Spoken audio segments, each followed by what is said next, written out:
पता नहीं आगे क्या होगा। रघु ने कहा, हमें कुछ ना कुछ करना चाहिए। देखा नहीं वो आदमी कितने जोश के साथ बातें कर रहा था।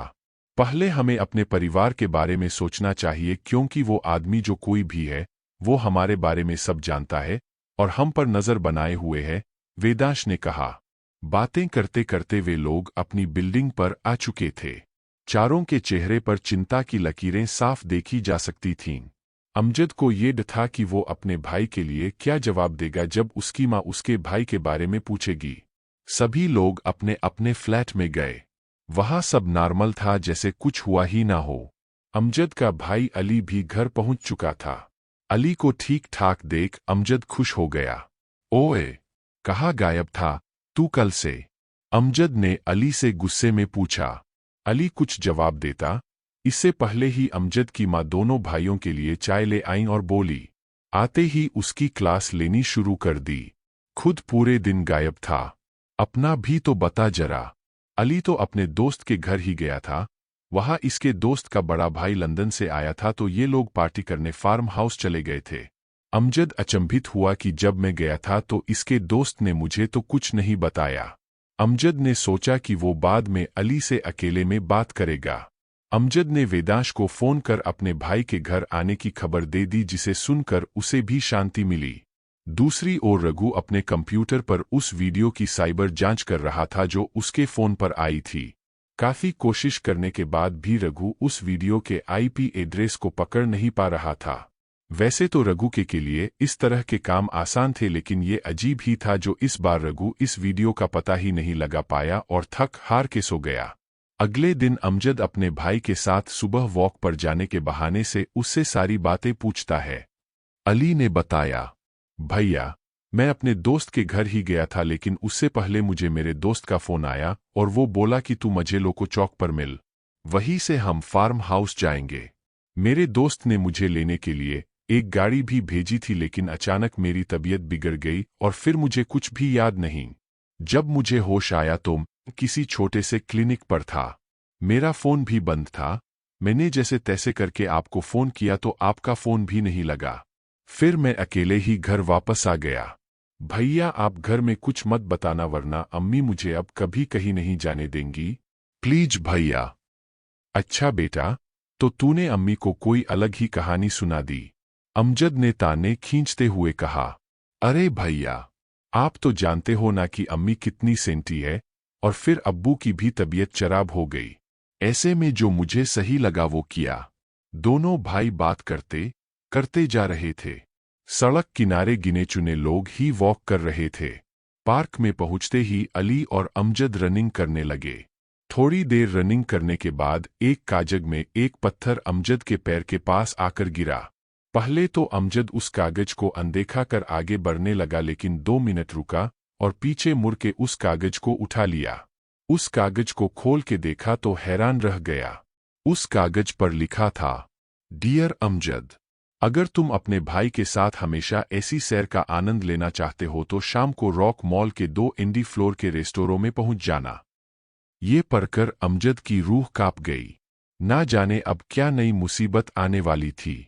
अमजद ने घर वापस आकर सबसे पहले वेदांश, रघु और नीलम को ये कागज दिखाया। हमें चलकर देखना चाहिए, वेदांश ने कहा। हम क्यों जाए? हमारे परिवार वाले अब ठीक है। हमें बस अपने परिवार वालों का ध्यान रखना है, अमजद ने कहा। अमजद, ये बात इतनी सीधी नहीं है जितनी हम समझ रहे हैं। उस आदमी के बारे में पता करने के लिए ही सही, लेकिन तुम रॉक मॉल पहुंच जाना, नीलम ने अमजद को समझाया। क्या मैं? अमजद ने चौंक कर कहा। इस लेटर पर डियर अमजद लिखा है ना? नीलम के इतना बोलने पर सभी दोस्त हंसने लगे। अरे भाई, तू सिक्र मत कर, हम भी तेरे साथ चलेंगे, वेदांश बोला। शाम होते ही अमजद रॉक मॉल के लिए निकल गया।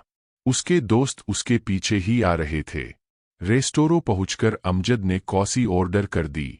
थोड़ी देर बाद एक वेटर अमजद के पास आया और बोला, अमजद सर।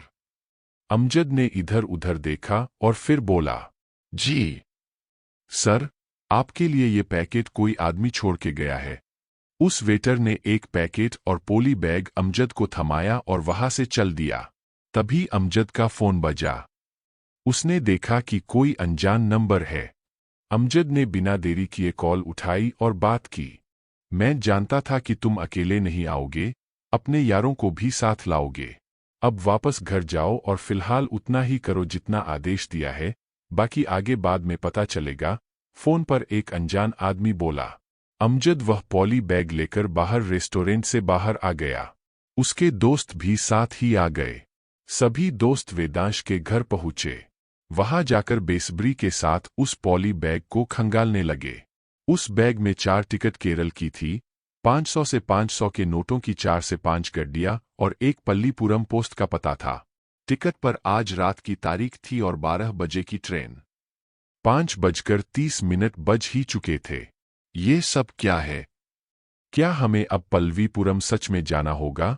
रघु ने गुस्से में पूछा। पता नहीं यार, यह सब क्या हो रहा है हम लोगों के साथ, वेदांश दीवार पर हाथ मारते हुए कहता है। उसी समय नीलम की मम्मी नीलम को बुलाने के लिए आ जाती है और नीलम अपनी माँ के साथ अपने फ्लैट में चली जाती है। वह अपनी माँ के साथ रसोई में काम करवा रही थी कि तभी नीलम का फोन बजता है और एक अनजान नंबर उसके फोन पर होता है। यह दोस्त ऐसे घबरा आ चुके थे कि यदि किसी रिश्तेदार का नंबर भी होता तब भी ये उसी अनजान व्यक्ति का फोन समझते जो अब तक इन्हें परेशान कर रहा है। नीलम के फोन उठाते ही एक अनजान आवाज उसके कानों में पड़ती है। बहुत ही अच्छी खुशबू आ रही है आज तुम्हारे घर से। उम्मीद करता हूं यह खुशबू हमेशा ऐसे ही आती रहे। कौन बोल रहे हैं आप?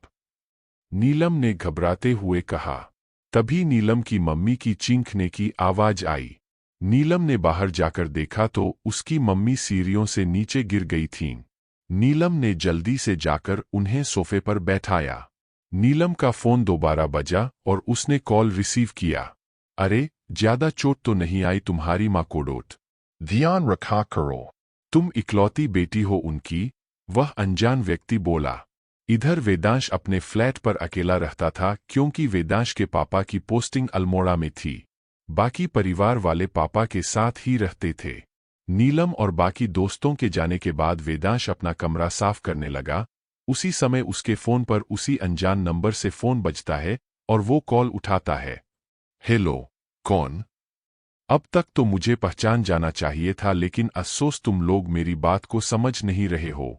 एक काम करो, अपने पापा को कॉल करके जरा पता करो वो कहाँ है और कैसे है। वही अनजान व्यक्ति बोला। वेदांश ने तुरंत कॉल कट करके अपने पापा को फोन लगाया, लेकिन पापा का फोन बंद जा रहा था। 2-3 बार फोन लगाने के बाद उसने अपनी माँ को लगाया।